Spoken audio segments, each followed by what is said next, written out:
can you ensure that your business is profitable? Well, there are two key variables that you need to retain control of if you are to run a successful and profitable business. You need to ensure you retain control of the income coming into your business as well as the expenses leaving your business. If you can retain control of these two key variables, then you can run a profitable and successful operation.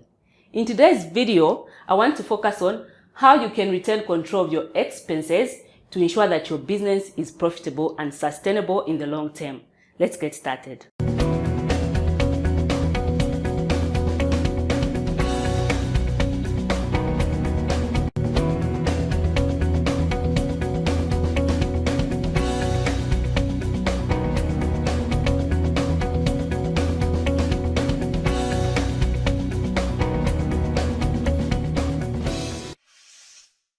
Hello there and welcome to another episode of the Ndalama Insights, a business show with Mukonki Mukonkela, where we turn your challenges into actionable insights.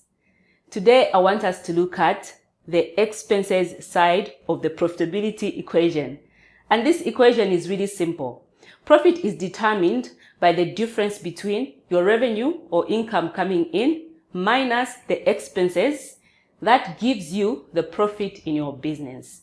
So in order for you to make a profit, or in order for you to ensure that you have continued profitability in your business, you need to make sure that you retain control of these two key variables. That is your revenue as well as your expenses.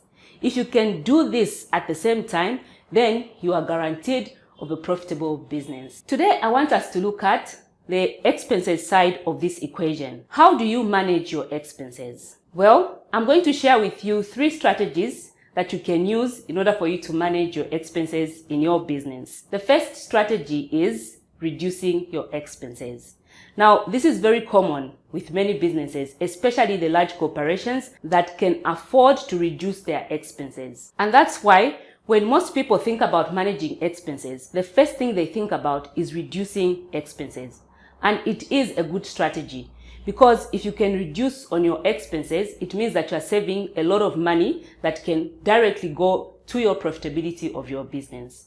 So reducing your expenses is definitely a very old strategy, but it's a strategy that is useful even today, and I believe will continue to be useful even in the future. The second strategy is that you should be able to understand your expenses. You need to understand what your expenses are and how they work for your business. For some businesses, they have recurring expenses that might change over a long period of time. For others, they might have fixed expenditure that can also be impacted in the long term, depending on different factors, such as the increase in inflation, as well as an increase in interest rates or the cost of fuel or petrol, and so many other factors. So you need to understand your expenses and how the economic factors affect the prices or the costs or expenses that you have in your business. In addition to understanding your expenses, you also need to be able to project how your expenses are going to change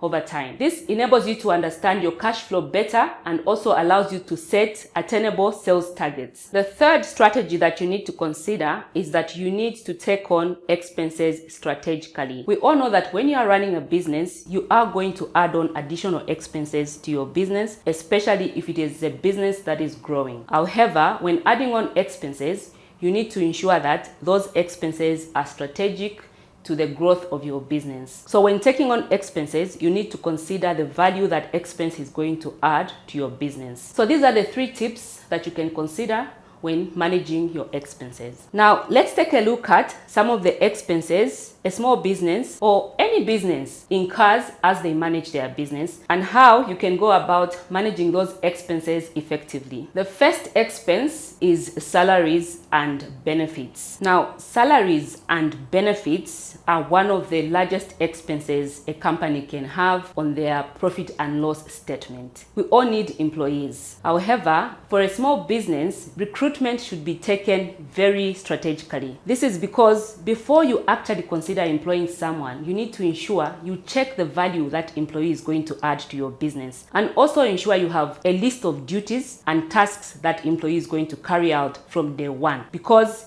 when you bring in an employee that is not going to be adding value to your business, you are going to lose out a lot of money paying them salaries or wages where they are not actually helping you add value to your business or grow your business. So before you even consider recruiting, you need to ensure you have a list of responsibilities for that new employee that you want to bring on board. Having said this, if you are a small business and you want to recruit employees, especially if you are just coming out of this COVID-19 situation, I strongly urge you to consider part-time employees or even interns that can help you to get back on your feet. And this is a strategy that I have implemented myself. For me to rebuild my team, I've had to consider working with interns and part-time employees to help me with the duties and tasks that my full-time workers used to do before COVID-19. This is saving me a lot of money, and I believe it is one way you can actually reduce on your wage bill. So consider part-time employees or interns to help you get started. The second expense is office rent. Now, COVID-19 has enabled many people to actually work from home. And if you can, I encourage you to consider working from home to reduce on your office expenditure. If you can't work from home and the property that you're working from is your own property, or you own the entire place, you need to consider subletting part of that property so that you can share the rent with other tenants. This is again a strategy that I have implemented myself, and it's a strategy that is helping me to not only share the rentals but also to help me get back on my feet. And so if you are renting a property, consider subletting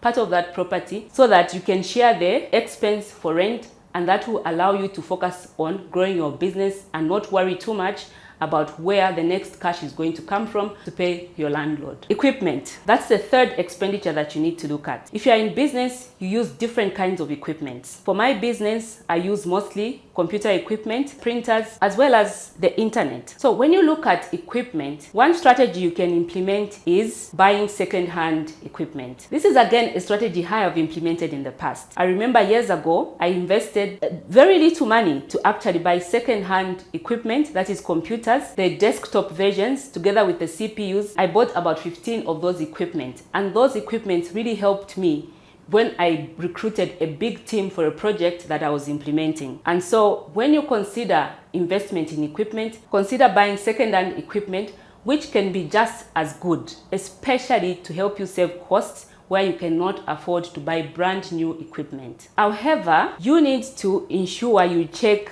the quality of that equipment and if it can actually do the work that you want it to do. So you need to check the life of that equipment. The fourth area that you need to consider is your marketing. Now, many people want to scrap off their marketing bill from their budget, especially when undergoing difficult times, as everyone is undergoing right now. I want you to look at marketing as a strategic expenditure. Only spend where you are guaranteed that the money is going to come back. So when you are looking at marketing strategies, you need to look at the strategies that are going to give you the greatest return on your investment. Think outside the box. Don't limit yourself to just print media or banners or billboards along the road. Nowadays, we've got social media marketing, sometimes which can actually be free of charge. And so consider other ways you can take your brand out there. Consider other ways you can be known and you can sell to your clientele without a charge or at a charge that can give you a return on your investment. Now, there are so many expenses that I can talk about, but I'm going to limit myself to these four. So you need to be proactive when you are managing your expenses in your business. When you can control your expenses in your business and at the same time ensure that revenue or sales are coming in, you are guaranteed of running a profitable and very successful business. And so I encourage you to consider these tips on how you can manage your expenses effectively. Well, this is all I had to share in today's video. If you enjoyed this video, don't forget to subscribe by clicking the subscribe button and also like and share this video. Thank you so much for watching and see you next time.